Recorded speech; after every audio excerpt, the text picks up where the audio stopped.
Tá tudo seco e eu não vejo a previsão de ver a água lá do céu cair no chão. Fico tentando ir buscando a solução pra ver o verde colorir esse sertão. E o mesmo sol que arde a pele também queima o coração do agricultor que ali teima em defender e não largar o seu recanto e perceber o vento vir anunciando que vem chuva pra encher o teu açude. Traz consigo mesa farta e um novo chão ressuscitado, faz brilhar no olho triste do colono a esperança de um solo saciado. Enquanto a chuva não vem, enquanto só for desejo, água aqui nesse lugar só cai do olho do sertanejo. Enquanto a chuva não vem, enquanto só for desejo, água aqui nesse lugar só cai do olho do sertanejo. Tá tudo seco e eu não vejo a previsão. Opa, estamos começando mais um programa Se Informando neste clima de boa música brasileira. Hoje nós estamos com mais um astro da noite aracajuana. Ele começou a carreira aos 8 anos de idade, mas aos 15 já estava fazendo show por todo o Sergipe. E nós vamos descobrir a história de Fábio Lima. Fábio, muito bem-vindo. Obrigado, cara. Que alegria poder estar aqui com vocês, dividindo esse espaço e poder falar um pouco da história da gente para esse povo tão bonito que gosta e acompanha, né? Com certeza. Fábio, nos últimos programas Se Informando, nós temos recebido vários artistas da noite, né? No último episódio tivemos Igor Rotz. Querido amigo. Né? Um amigo querido, né? Um carinho muito grande por ele. E nós estamos realmente nessa linha de descobrir a história dos grandes nomes da noite aracajuana. E você, Fábio, que história é essa? Começou com 8 anos de idade? Pois é, são relatos da minha mãe, né? E tem alguns registros fotográficos lá em casa. Ela conta que, assim, lá em casa tinha um violão que ela usava, ela tinha que ela fazia aula de violão, enfim. E esse violão só tinha 3 cordas. Então, ela conta que certa feita, ela chegou em casa e estava com esse violão na mão, reproduzindo os comerciais da TV. Então ela comprou as cordas, a época vendia cordas no supermercado. Ela comprou as cordas do violão no supermercado e pediu para um amigo colocar as cordas. E ela tinha guardado em casa as pastas da época que fazia o curso de violão, se eu não me engano era até no Sesc. E quando colocou as cordas do violão, eu fui com essas pastas na casa de um cara que ele até faleceu há pouco tempo, que foi o cara que me ensinou os 2 primeiros acordes no violão. Um grande artista, certamente vocês não tiveram a oportunidade de trazê-lo aqui, que é o Chico Pitanga, um cara a quem eu tenho uma gratidão imensa.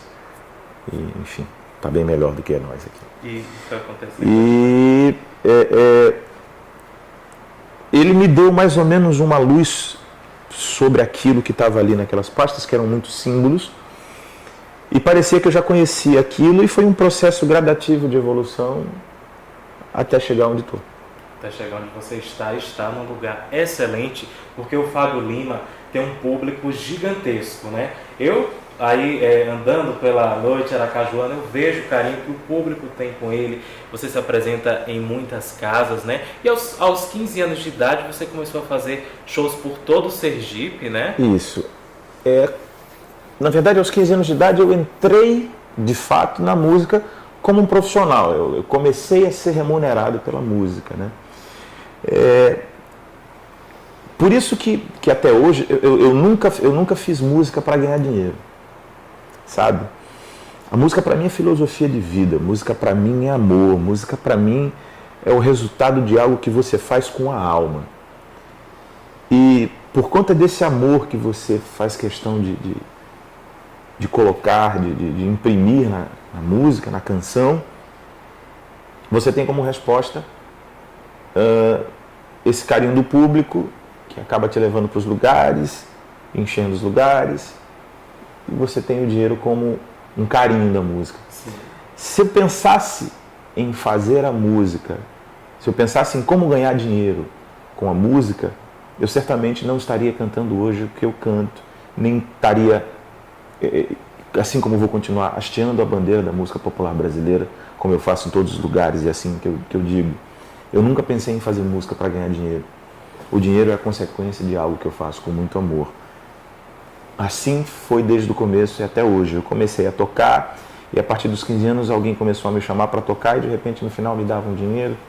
E daqui a pouco eu estava tocando em outro lugar e aquele me indicava para outro lugar e de outro lugar e a coisa foi tomando uma dimensão cada vez maior, uma proporção cada vez maior. Chegou uma época que o violão para mim foi algo que já não bastava e eu parti para outros instrumentos. Eu fui guitarrista, já fui contrabaixista, já me aventurei pela bateria, percussão, enfim, a única coisa que eu nunca me adaptei muito bem, assim, não consegui lidar muito bem foi com o teclado, com o piano, né? Uhum. Que é um instrumento de corda, né? Mas, enfim, eu nunca tive muito manejo com as teclas e tal.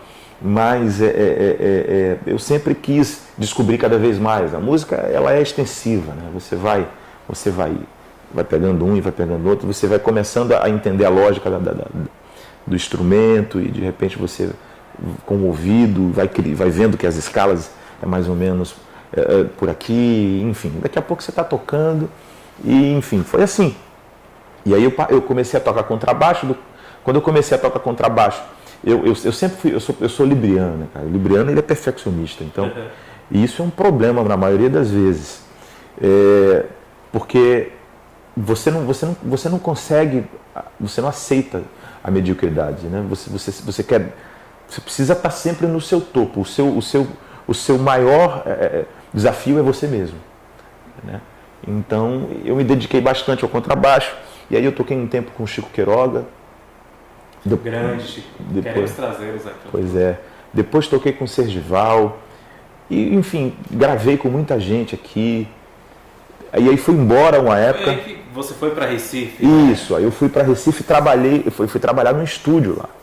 Né? Eu acho que aí eu estava com os meus 18 anos. Então foi toda essa escola que te deu o aparato para ser diretor musical lá Isso, exatamente. Mas a experiência de campo lá também foi algo muito desafiador. Porque a proposta foi feita assim, e aí, topa? Como os desafios me alimentam, eu topei. E foi uma experiência maravilhosa. Eu morava dentro de um estúdio, né? Eram 3 andares, eu morava dentro do estúdio. E o desafio foi dirigir esse primeiro trabalho, né?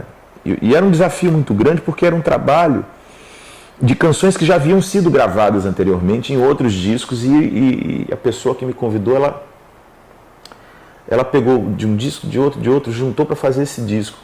Então eu não podia fazer igual. Entretanto, não poderia estar completamente diferente.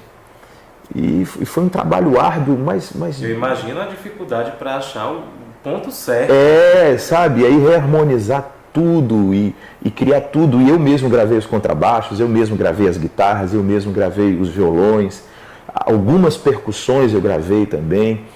Enfim, e automaticamente você lidar com outros músicos que eram bateristas, tecladistas, percussionistas, violinistas, saxofonistas, e você reger essa galera. Nessa primeira experiência foi algo muito novo para mim, mas que me deu uma bagagem muito grande. E a partir daí, quando o disco saiu e que todo mundo viu o nome lá, começaram a procurar para fazer. E eu assinei 5 trabalhos como diretor lá, inclusive um para Portugal, né? Nossa, veio um Portuga lá para a gente gravar. Foi quando voltei para cá, para Aracaju, depois desse período. quando eu voltei para cá, eu queria tentar trabalhar no mesmo ramo aqui. Só que esse lance da música sertaneja, essas coisas estavam começando já a estar num auge.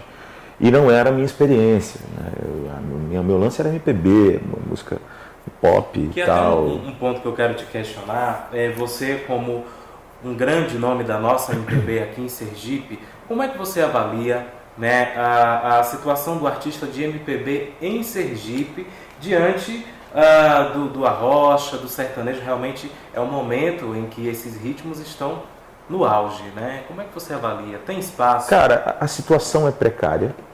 A situação é precária. Infelizmente tem muita gente que não é músico fazendo música.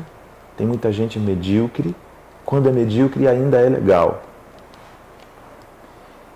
E existe hoje uma falta de sensibilidade de pessoas assim que elas chegam nos lugares, essas pessoas que realmente não têm a música como comprometimento, não levam a sério, de chegar, por experiência própria, chega no lugar e fala assim, fulano te cobra quanto? A pessoa cobra 1/3 e está tudo bem. Mas eu te digo uma coisa, eu acho que essa música que hoje vem fazendo sucesso no Brasil, de uma forma tão abrangente, mercadologicamente falando, domina todos os tops em rádios e TVs, eu acho que ela é uma verdade dessa geração. A música, ela é o retrato de um povo, de uma época e de uma sociedade. Vou mais além. Ela é muito verdadeira. Essa música, ela é muito verdadeira. O que estão cantando hoje nas rádios, nas televisões, na internet, os tops do YouTube, do Spotify, essas linhas, plataformas digitais de música, de vídeos, de videoclipes, os tops, essas músicas que estão nos tops hoje, nos tops trends, são a verdade dessa geração. O que está escrito ali é a verdade dessa geração. Infelizmente. Mas eu acho que o que vale mesmo é lutar, como você faz, né? É assim, se você ainda não teve a oportunidade de ver o show do Fábio Lima, vale muito a pena. Daqui a pouquinho ele vai divulgar as redes sociais dele para vocês ficarem conectados aí à agenda dele, porque realmente é um show que você passeia por grandes nomes da MPB e são músicas realmente que são clássicos e que fazem falta na noite, porque às vezes você sai à noite e a maioria das opções que você tem claro, não desmerecendo os outros ritmos, mas a MPB ela também tem que ter o seu espaço e um grande espaço, né? Porque a música popular brasileira é maravilhosa e você faz isso brilhantemente. Inclusive você está agora se dedicando a um novo projeto? Estou tentando, né, cara? Porque, como eu te falei, é tudo muito difícil. Então, assim, quando você decide manter essa bandeira, né? Na verdade, isso não é uma decisão, isso é uma missão e vou até o fim. Eu estou tentando gravar um disco, né? Estou tentando gravar um disco já faz um tempo, mas um disco exige... Músicas autorais. Músicas autorais, né? Um disco exige muita grana, né? Você movimenta um aparato de coisas para que isso funcione. E hoje ninguém quer investir na música popular brasileira. Ainda mais com essa crise tão difícil que afeta tanto. A crise, enfim. Hoje as pessoas estão interessadas em números. A verdade é essa. Então, felizmente, na realidade que a gente vive hoje aqui, a gente sabe que o Brasil está dentro desse contexto, mas eu vou falar de onde eu vivo, né? A realidade que a gente vive hoje aqui, realmente ninguém quer investir em música popular brasileira. E é um processo dolorido, um processo muito doloroso. Você ter que tirar dinheiro da noite, que já está uma coisa muito precária, para colocar num disco, é um processo que, infelizmente, é lento. Ok. Então, eu quero te agradecer pela presença aqui no nosso programa Se Informando, muito obrigado por essa avaliação que você fez da música popular brasileira aqui em Sergipe.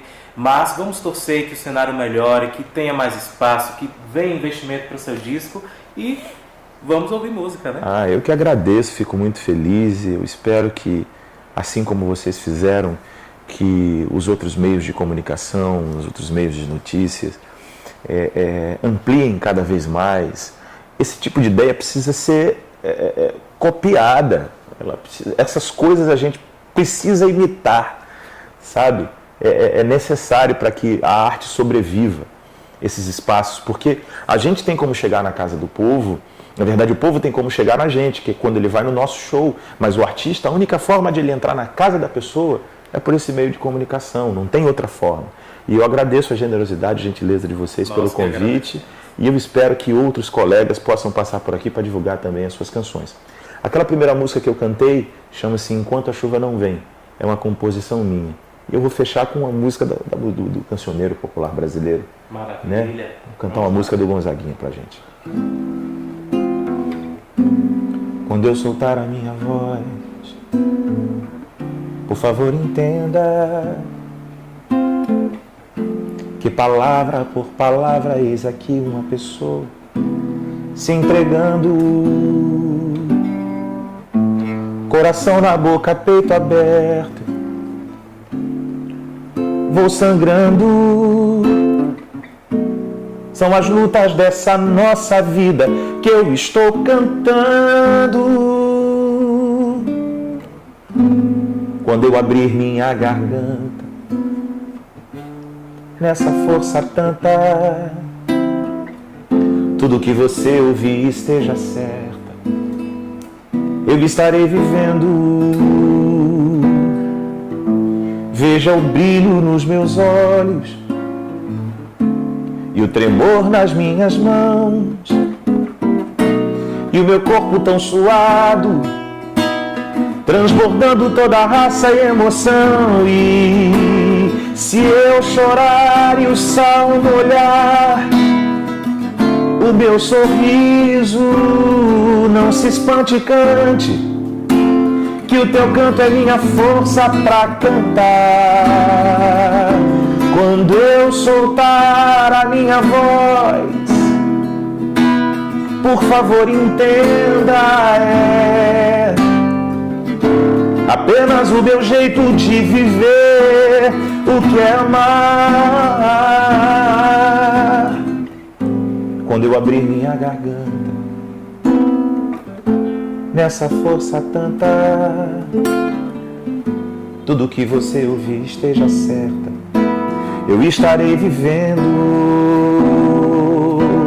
Veja o brilho dos meus olhos e o tremor das minhas mãos e o meu corpo tão suado, transbordando toda a raça e emoção. E se eu chorar e o sal molhar o meu sorriso, não se espante, cante, que o teu canto é minha força pra cantar. Quando eu soltar a minha voz, por favor entenda, é apenas o meu jeito de viver o que é amar. E se eu chorar e o sal molhar o meu sorriso, não se espante, cante, que teu canto é minha força pra cantar. Quando eu soltar a minha voz, por favor entenda, é apenas o meu jeito de viver o que é amar, o que é cantar, o que é amar.